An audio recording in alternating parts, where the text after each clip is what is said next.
morning, students. So today I am going to start a new chapter. So that is chapter 11, biotechnology principles and processes. Okay. So what do you understand by biotechnology? Biotechnology deals with technique of using living organisms to produce products useful for humans. So biotechnology, so that is a branch of biology which is using technology, and the technology they are applied in the field of the biology. So why the technology they are applied? So that by using living organisms, mainly the microorganisms, we can get the products which are useful for human beings. For example, because the biotechnology, maybe it is a new branch of biology, but the same technique and the processes we are using from ancient time. Like for example, suppose you take the curd making, or the wine making, or the bread making. So that was used for a long period of the time. So there also we are using all the technique and the process. जैसे for example जैसे bakers bread बनाते हैं, तो bread काफी पुराने समय से bread बनते आ रहा है, बट आज हम उसको एक नया टेक्निक के रूप में हम उसको एक्सेप्ट कर रहे हैं और हम लार्ज स्केल में उस टेक्निक को यूज करके हम प्रोडक्ट्स जो है प्रोड्यूस कर रहे हैं. Okay, so may be it is a new branch of the biology, but the technique so that was used from the ancient time. Now the modern biotechnology, what is the difference between the ancient and the modern biotechnology? The modern biotechnology, they are using modified organism to achieve the same product on larger scale. Because by using the new technique of the biotechnology, now we are making modified organisms. Like for example, I am giving you an example. For example, you take insulin. So insulin is a hormone which is given to diabetic patients. If somebody is having diabetes, then he or she has to take insulin in severe case. So initially or in the ancient time, the insulin so that was produced from the pig, and there was also side effect, and also it was not produced in large quantity. But nowadays, from genetically modified organisms, so that is the bacteria, now bacteria can produce insulin. And bacteria, because of multiplication of the bacteria and the growth of the bacteria, so that is an easy process, and we can grow on large scale in industry. So the insulin also can be obtained on large scale. So that is the difference between the ancient biotechnology and the modern biotechnology. So in the modern biotechnology, we are mainly using the microorganism, and in the chromosome of the microorganism, some modification are done. Like for example, if in the chromosome of the bacteria, the gene for the insulin, so that is added. Now the bacteria will start producing insulin, and that too on a large scale. So that is the difference. So European Federation of Biotechnology defined biotechnology as the integration of natural science and organisms, cell, parts or molecules for product and services.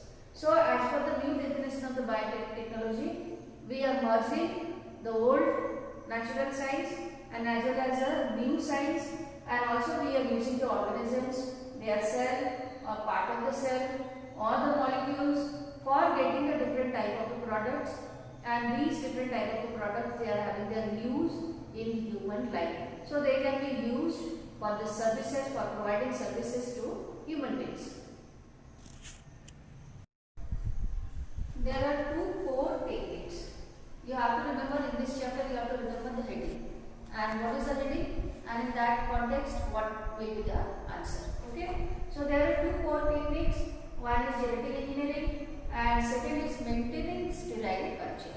Okay. So what is genetic engineering? So genetic engineering, so that is making change in the genetic material, which can be either DNA or the RNA, and introduce that DNA and the RNA in the host, so that the change can be seen in the phenotype. Okay. So nowadays, by using the technique of genetic engineering, we can make manipulation of DNA or the RNA.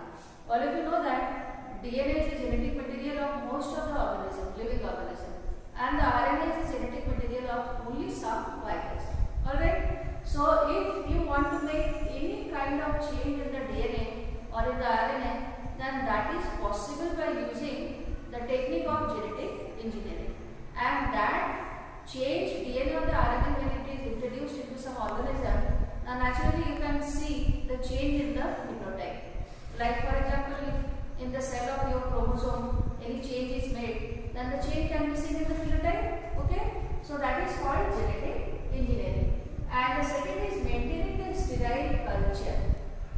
Like in industry, we can grow the microorganism on a larger scale. There are large vessels are there which are called bioreactor, and in the bioreactor around 1000 liter of the culture medium, so it can be fed and microorganisms can be grown on a large scale. So when we are growing the microorganism on a large scale, then we are also getting the product also in a large scale. So that is the second technique of getting the product in large quantity. So these are the two core techniques which are used in biotechnology. Now what is the difference between asexual and the sexual reproduction? So that all of you know, you have studied that in the asexual process, the same chromosome they are transferred from parents to progeny. So the same character they are retained in the progeny. Whereas in the sexual process, because the male and the female gamete they fuse together and there are two parents they are involved, so naturally you can see the cross, because of the crossing over the variation is produced and the same variation it can be transferred to the progeny. So these variations they may be beneficial for the organisms. Small variations they are beneficial for the organism, and for the survival of the organism also these variations they are helping. Okay, and similarly the hybridization procedure, there also you can see that when we are crossing two different species, or male and the female, we are taking male and the female from two different species and we are mating these two animals, then in the progeny you can see there is combination of the character. There is a possibility. But in this technique, with the useful character also you can see that some undesirable character they are also transferred to the progeny. So we cannot be very precise. Suppose you want to transfer one particular character, so that is not possible. Because whatever chromosome the progeny will get, the same character will be exhibited. Whereas in the gene cloning, we can be very precise. So what is the meaning of the gene cloning? Any particular gene, when it is multiplied many times, then that is called gene cloning. And how it is possible? We have to make the recombinant DNA. Recombinant DNA means if you want to make manipulation in the DNA, then the two different type of the DNA from two organisms they can be joined together. So that is called recombinant DNA. And when this recombinant DNA, so that was introduced into the host. For example, we are taking E. coli, and in the E. coli chromosome we are adding any foreign DNA, the desirable DNA. Then when the E. coli DNA will multiply, then this foreign DNA will also multiply. So this is called gene cloning. So gene cloning, as I told you, when gene can be multiplied many times, then the process that is called gene cloning. Okay. So now I will explain with the help of diagram. For example, suppose this is a E. coli cell, and in the E. coli cell this is a foreign DNA, the DNA which is obtained from any other organisms. Okay. Now this is the normal chromosome of the E. coli and this is the foreign DNA. Now this DNA, it cannot replicate itself. Okay. But suppose this DNA, now it is joined to the chromosome of E. coli. Because there are different enzymes are there, and with the help of the enzymes, DNA can be cut also and DNA can also be added or joined. So when the foreign DNA, now it has become a part of this chromosomal DNA or the E. coli DNA, now it can multiply because it has become a part of the E. coli DNA. Okay. So if it is not a part of the E. coli DNA, then it cannot multiply. But suppose it is added to E. coli DNA, then when the DNA is multiplied, then this foreign DNA, so that can also multiply. And also the DNA, this E. coli DNA, it has a specific point. That specific point is called origin of replication. And origin of replication, so that is the point from where the replication process will start. So when you will study chapter 6, then in detail you will study how the DNA is replicating and what is the procedure.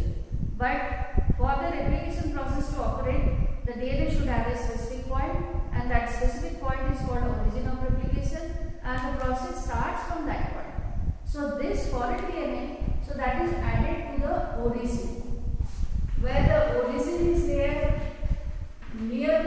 in the foreign DNA, so that is joined. Now the foreign DNA has become a part of the E. coli DNA, and when the E. coli DNA will multiply, the foreign DNA will also multiply. So this is the way how gene cloning is taking place. Now the next question is the first artificial recombinant DNA. Generally you get question in board exams.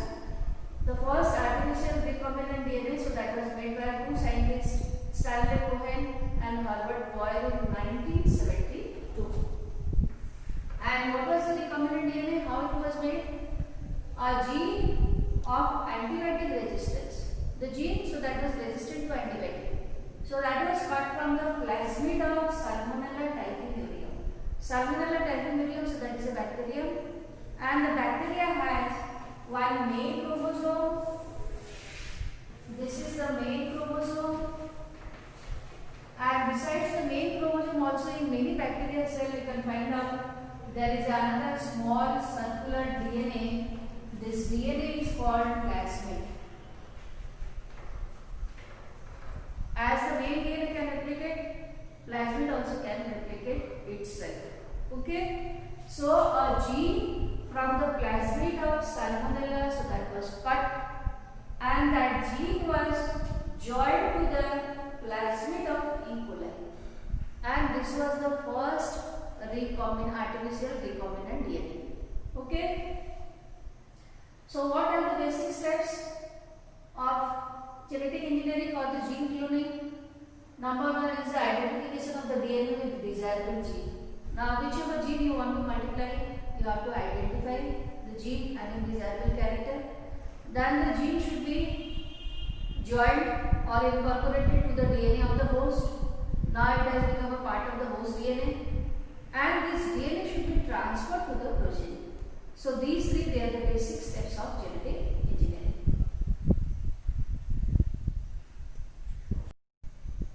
The enzymes which are used in genetic engineering, these enzymes are called restriction enzymes, and they are used to break or cut DNA molecules. DNA, all you know that DNA is double strand. It is having two threads. So two strands are there, so it is called double strands. Okay. So there are three different types of restriction enzymes. One is exonuclease, endonuclease, and restriction endonuclease. Exonuclease, they can cut terminal ends of single strand of DNA. So at both the ends, either they can cut this end of the DNA or they can cut this end of the DNA, but only one single strand. So out of the two strands of the DNA, now this enzyme, the exonuclease, it can cut only the end of one strand of DNA. Okay. Now the second one, endonuclease. Endonuclease, it can cut the DNA in the middle position within the DNA. But here also only one strand of the DNA, so that is cut. And restriction endonuclease, which is also called as molecular scissor. Scissor means कैंची. And it was found by scientist Arber. This enzyme can recognize a palindrome sequence and cut both strands. Now here in these two diagrams you see only one strand of the DNA is cut. Here also one strand of the DNA is cut. And here you see both the strands of the DNA, so they are cut. And what is the meaning of the palindrome? So palindrome is that sequence of the DNA which can read same in both the directions. Like for example, here I have written GAATTC. Now we are reading in this direction, GAATTC. Now in the opposite direction when it is read, then the same sequence will come, GAATTC. So this kind of the sequence, so that is called palindrome. So the restriction endonuclease, it can recognize the specific palindrome which are present on the DNA and can cut at that particular position in both the strands of DNA. So these are all the difference between these three different type of enzymes.